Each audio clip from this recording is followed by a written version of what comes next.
What is good with y'all, man? J-Rock here, back with another Larry Legend Bird freaking reaction video.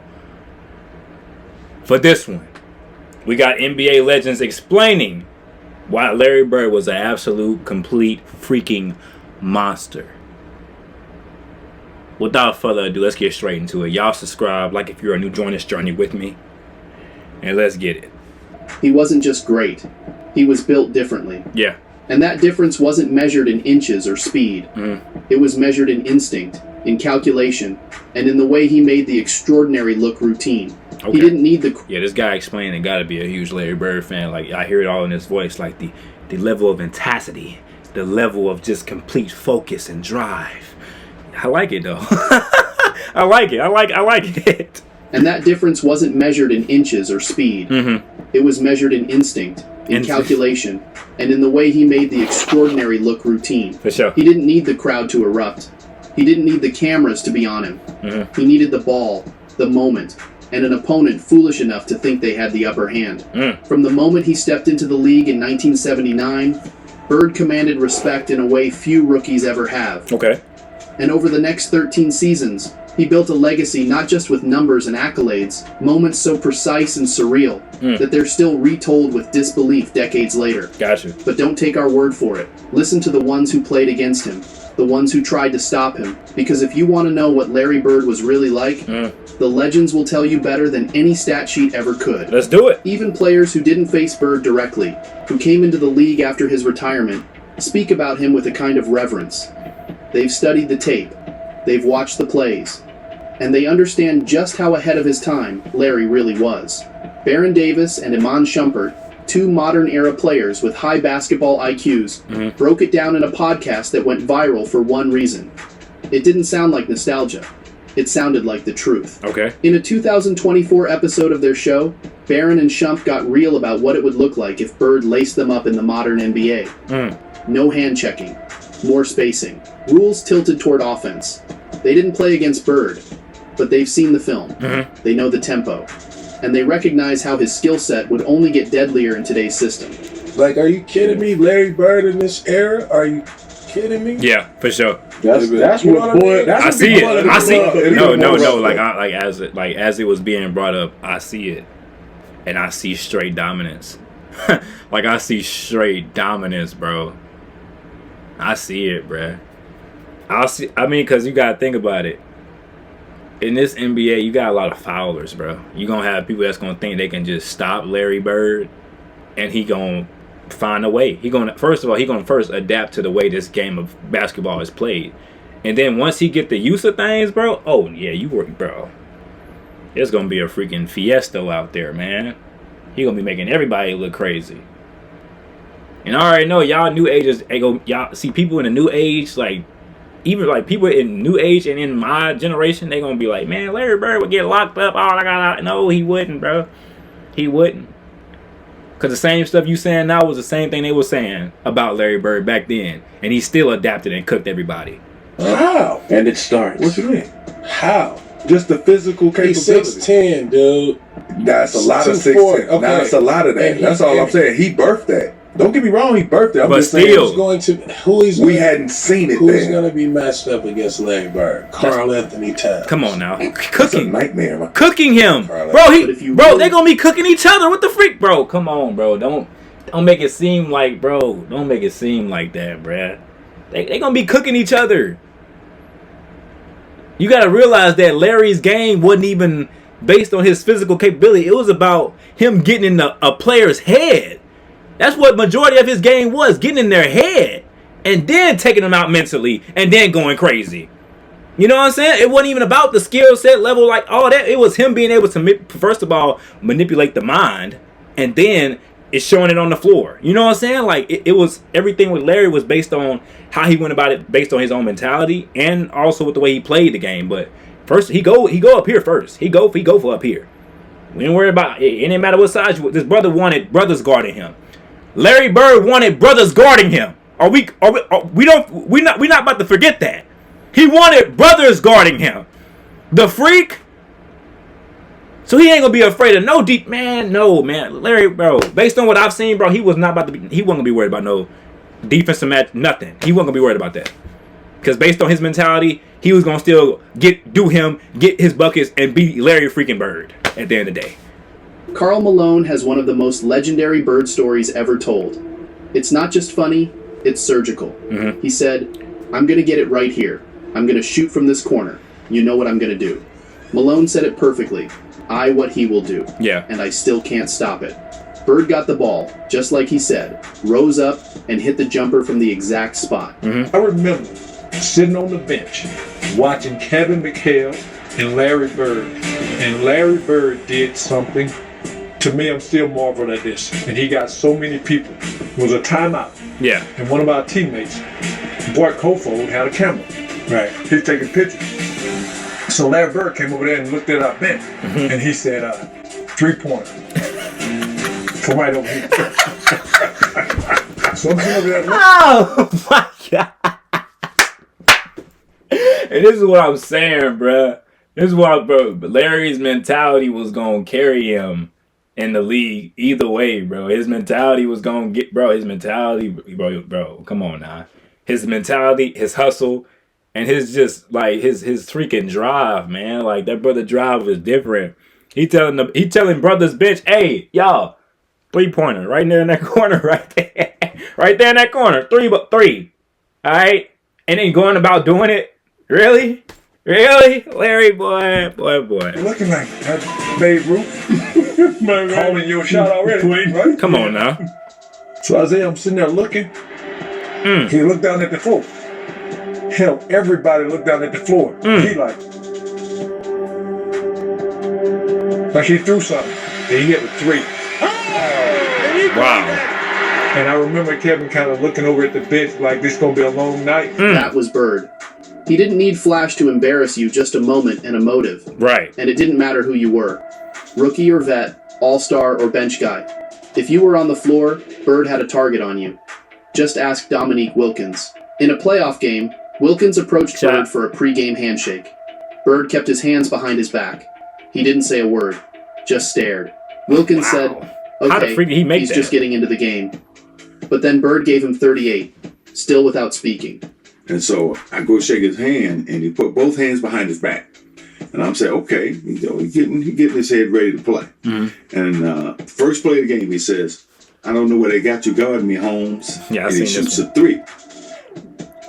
I was pissed. I said, I wasn't mad he hit the 3. Called you Holmes. It's just called me Holmes. And so it set up for a really interesting game. Yeah. I remember one time I came down and I dunked it on him. He laying on the ground. He fouled me, and I'm pointing. And he said, "Hey, Rook." I said, "What?" He said, "What?" He said, "I like you. You got, he said, you got balls, but I'm still gonna get 30 on your ass." And got 30. He got about. It wasn't personal. It was psychological. That's what I'm saying. Bird didn't need to engage in theatrics. He just needed the basketball. But when it came to talking, Larry could match anyone. And he often didn't just talk. He narrated. Gary Payton, one of the most legendary trash talkers in NBA history, still remembers the way Bird toyed with defenders. Payton recalled, we'd be in the huddle and he'd be like, you guys don't even need to guard me. I'm just going to stand out here at the 3-point line. Then he said, I'm going to shoot it in your face right there in the corner. And he'd do it. He used to tell me, I'm going to shoot this 3 right in your face. Then he'd say, why is your coach still putting you on me? That wasn't bravado. That was truth. Wow. Bird didn't just predict outcomes. He delivered them. Yeah. Well, as much of a trash talker as you are, you actually said there's someone who's actually greater than you. And that is Larry Bird. Absolutely. Yeah. Where you said that not only would he talk shit to you, but he would tell you what he's going to do to you on the court. He's like, I'm going to shoot this from here. Boom. Oh, now I'm going to I'm going to bust your ass here. Yeah. Larry Bird, of all people, you would think. But nah, he was the truth. He was, let me tell you something. People always talk about great basketball players. Yeah. And they don't never mention him to be up in that round. When they win the Magics, the Jordans, the Kobe's and stuff like that. Where do y'all have Larry Bird in y'all top 10? I'm curious. I mean, is Larry Bird even in y'all top 10? Because like, I ain't gonna lie. Before this Larry Bird journey, like, I'm gonna be honest with y'all, I ain't have Larry Bird in my top 12, to be honest with you. Like, I just didn't. Because I didn't watch the brother play. didn't know much about him, but shoot, seeing different videos, highlights, just people talking about who this brother was as a player, bro. And based on his accomplishments and things that he did along with Magic, like the rivalries and stuff like that, bro. People don't really talk about Bird as I think they should. Like, they should really talk about Larry. Larry was that guy. What the freak, boy? Larry Bird was that man's. What the freak is we talking about? But I don't know. I don't know specifically where I have him at. He's somewhere within that top 15, top 20 for me. But I ain't gonna lie, brother trying to move up for real. Larry trying to move up for real. I'm not right now, but he trying to move up for sure. But where y'all got Larry Bird at? Because I know some people might have Larry Bird in their top 5, top 3, top 10. Like, hey, let me hear it. Put it in the comment section. Let me know, and we can talk about it for sure. Like that. But Larry Bird was cold. Mm-hmm. I don't think nobody ever could get out with him.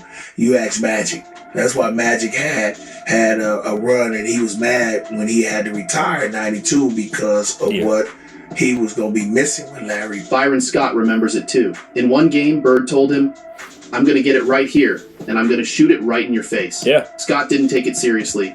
He said, "Whatever." You should have took it Bird seriously. got the ball, rose up, hit the shot, and then turned and said, "I didn't mean to leave 2 seconds on the clock."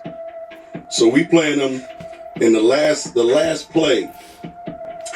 He says to James Worthy, he said, "You guys don't have to worry about it. I'm going to go right over there in that corner." He said, "They're going to set a screen for me. We're taking the ball out." He said, "I'm going to curl right over." And he's telling us to play. Yeah.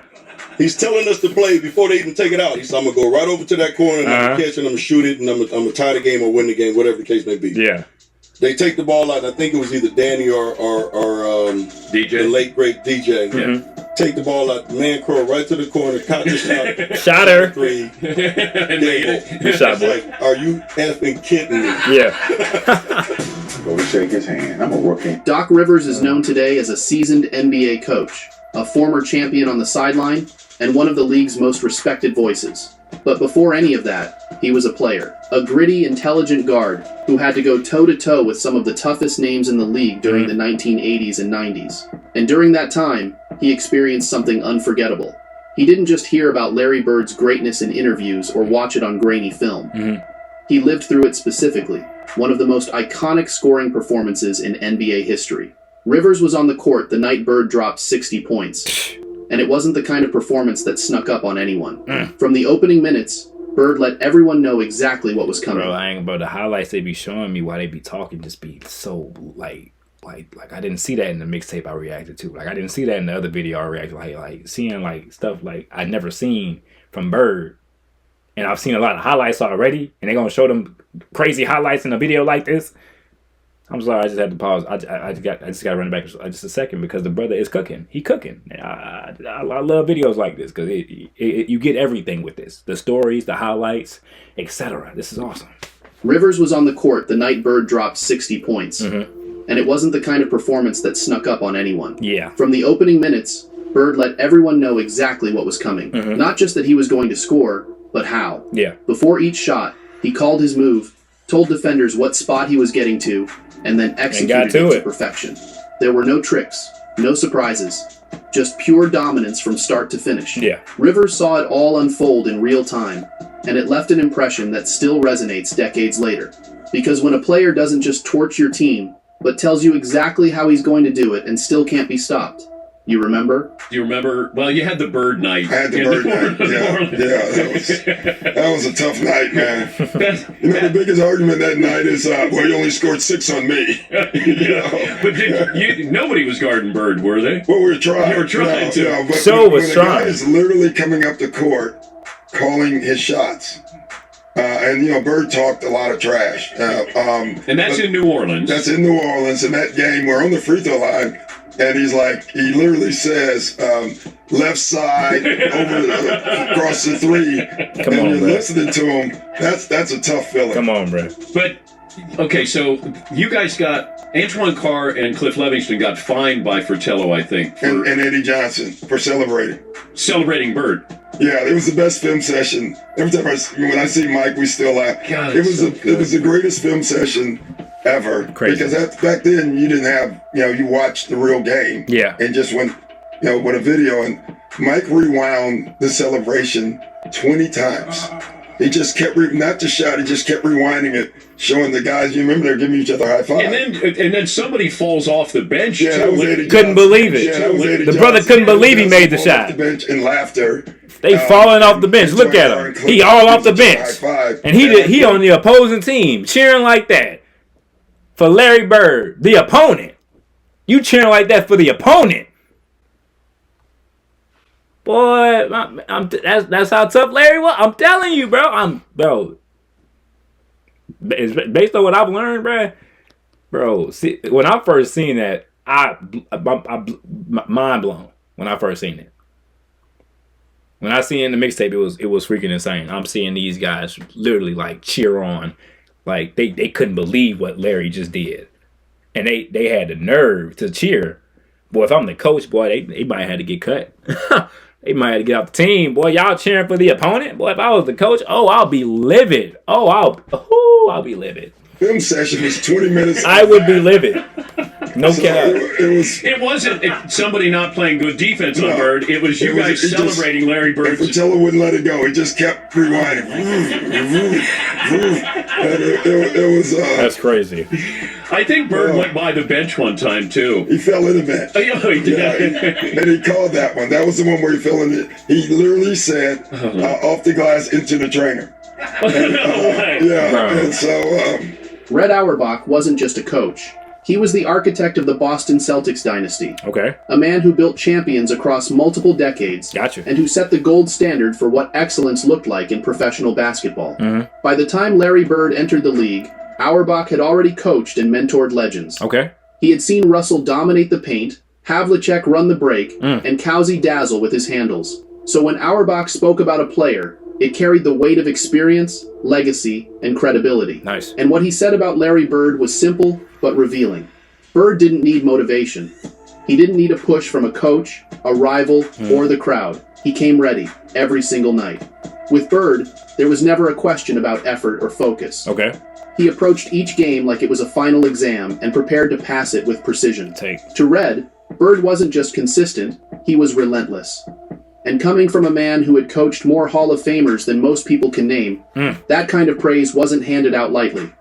It was earned. Nice. You can make a case for the greatest player of all time for Russell, for Bird, for Jordan, for Magic, and for Kareem. Those five, you can make a case as to who the greatest, most valuable player of all time is. Larry Bird was like a Magic Johnson, or a Magic Johnson was like a Larry Bird. Yeah, they complimented each other for sure. They sure did, but I was trying to run it back just to get clarification of what he said. He said you can make a case for Magic, you can make a case for Bird, you can make a case for Russell, and I think he said, what, Jordan? I heard him. I just want to make sure I heard him what he said clearly. That's all.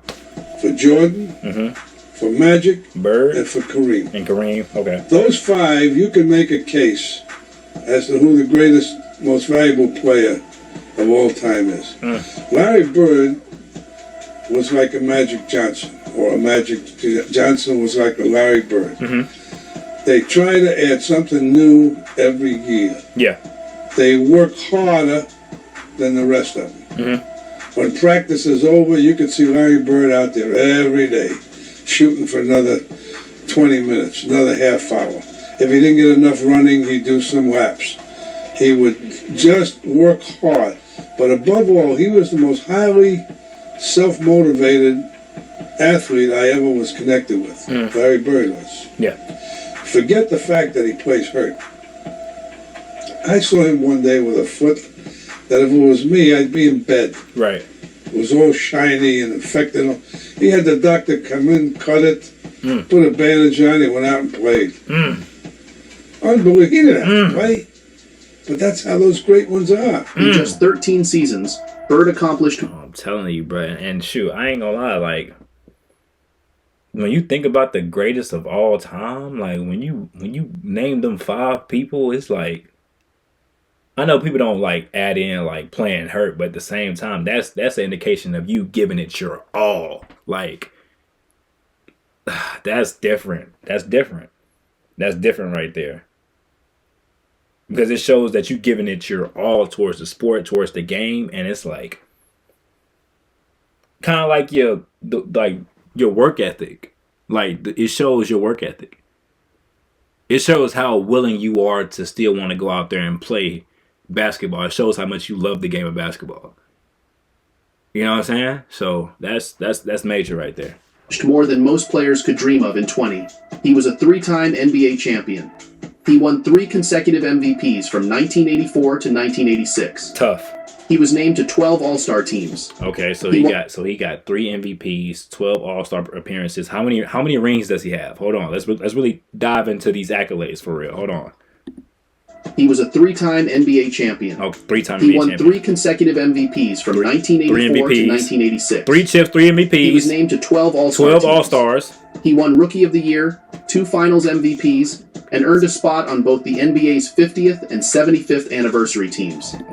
So this brother got 3 MVPs and he got 2 Finals MVPs. Ooh, and he got 3 championships. He's been 12-time All-Star. Oh, you can definitely make a case for Bird. Oh, you can definitely make a good argument for Bird. At least top 7. You can make a good argument for Bird. At least top 7 to top. Yeah, top 7, top 8, top 10. Like, you can make an argument for Bird. You can. Oh, you sure can. No cap. Averaged over 24 points, 10 rebounds, and 6 assists per game. He shot over 37% from 3 during an era when teams barely... Oh, and I didn't even realize his birthday was yesterday. I had dropped that video of, like, his crazy, like, greatest passer of all time highlight mixtape of that. I didn't even know that brother's birthday was December the 7th. I felt like when I seen that, when I seen somebody say happy birthday to Larry, I'm like, today is yesterday was his birthday? That's wild, man. I feel like, bro, everything happens for a reason. Everything happens for a reason, and what you're doing in life, man, things will surprise you in a good way. So, hey, it was awesome to see that, and it kind of, I don't know, I just got this feeling like it was meant to be, for sure. used the 3-point shot. He became the founding member of the 50-40-90 club, shooting over 50% from the field. So he started the 50-40-90. Wait, hold on. We might have to wait, because we might have to. So Larry Bird started this whole 50-40-90 thing. He's the founder of it. Anytime I hear somebody say he's having a 50-40-90 year, the founder of that was Larry Bird. I ain't gonna lie. That's tough. I ain't gonna lie. That's tough right there. That is tough right there. That fit. Why we name it? We gotta name it something else to where it correlates with Larry Bird. Something like 50-40-90. I'm the founder of that. Boy, Larry the founder of that. Oh, 40% from 3 and 90% from the line in a single season. Insane. He did all of it with injuries that would sideline most players today. Come on He now. dove for loose balls. The dedication. He played through back pain. The heart. He played with tape, ice, grit, The and drive. pride. The mentality. Bird wasn't a highlight machine. He was a machine. Come on. Period. Come he on. saw the court like a point guard, rebounded like a power forward, I agree. shot like a shooting guard, Yes. and led like a franchise player. Yes. In today's NBA, with more possessions, more space, and more freedom, Bird's numbers wouldn't decline. They'd explode. Because the league has evolved into the style of play Larry Bird was already mastering. That's in what the I'm saying. 1980s. He was already kind of like, He didn't wait for permission. especially from a He didn't passing follow trends. perspective. He set them. And that's why the legends can't stop talking about him. It's not nostalgia. It's not exaggeration. It's memory and respect. They didn't just play against Larry Bird. They were outthought, outplayed, and in many cases, left stunned by how simple he made the game look. And that's my main thing about Larry playing in this age. He was going to be able to outthink everybody. Everybody. He was going to be able to outthink everybody. Because I ain't going to lie, it's some guys in the league that I feel like they don't think as much when it comes to the game of basketball, and I guess how to, like, I don't even know if I can explain it, but it's like Larry Bird, it could definitely outsmart players in the NBA today for sure. Definitely outsmart them. Come on now, the brother was already passing. I feel like they passed better back then than they pass today. But you see the type of passes Larry was doing, bro. If y'all haven't seen that reaction, go watch that last reaction to Larry Bird, greatest passer ever highlight. that I had made yesterday and posted. Go watch that. That brother was doing insane passes. Crazy passes. Crazier passes than you've seen LeBron throw, or crazier passes you've seen Steve Nash. Larry Bird, he's initially a small forward. He was moving like a point forward, point guard, shooting guard. Like, he was doing everything on the basketball floor. Every single thing. The brother was amazing. He was great. He was great, and he'll be great today. What's the time that somebody plays, it don't take away from their greatness, bro. It don't take away from their greatness at all. Bird didn't win because of brute force or blinding speed. He won because he saw the game a half second earlier than everyone else. And once he saw something, he acted on it with no hesitation. And that's a skill. That's what separated him. That's a skill, Not just too. that he knew what to do, but that he did it before you could react. He wasn't concerned with looking the part. He was concerned with winning. Yeah. He didn't measure greatness through flash or marketability. He measured it in results. He didn't care who was in front of him, whether it was a future Hall of Famer or a rookie on his first 10-day contract. That's insane.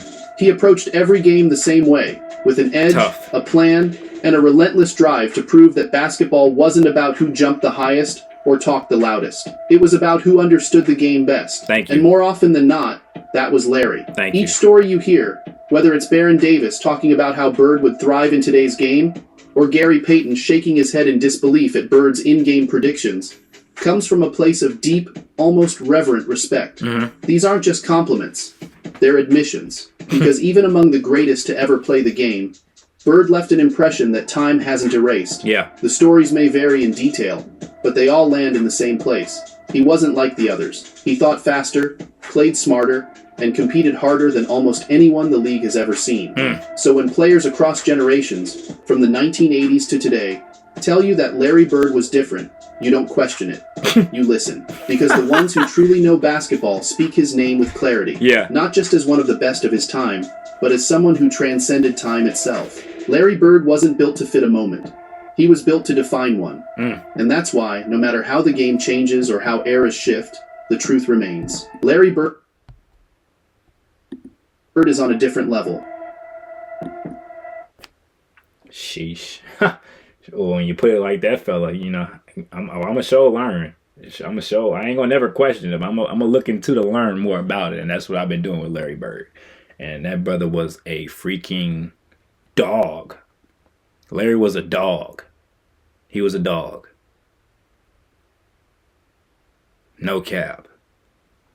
I think that'll be it, guys. I hope that you guys enjoyed this reaction video. If you have any more video recommendations, I gotta get into Manu Ginobili highlights and kind of like look at how good he was, because I seen little flashes of him, but I ain't never really seen him play. Same thing with same thing with Larry Bird. Just didn't see him play. So yeah, definitely got to get into Manu Ginobili. Any more guy? Oh, Mark Price too. So any more people that y'all want me to get more into as far as like learning about, or just seeing their highlights, seeing how they played, seeing how they got down, seeing they bag for real, drop it in the comment section and I'll get to them for sure. In time, y'all work with me, I'll work with y'all. Appreciate y'all, love y'all, thank y'all. Y'all subscribe, like if you're new, join this journey with me. Y'all be good. Peace out. Love.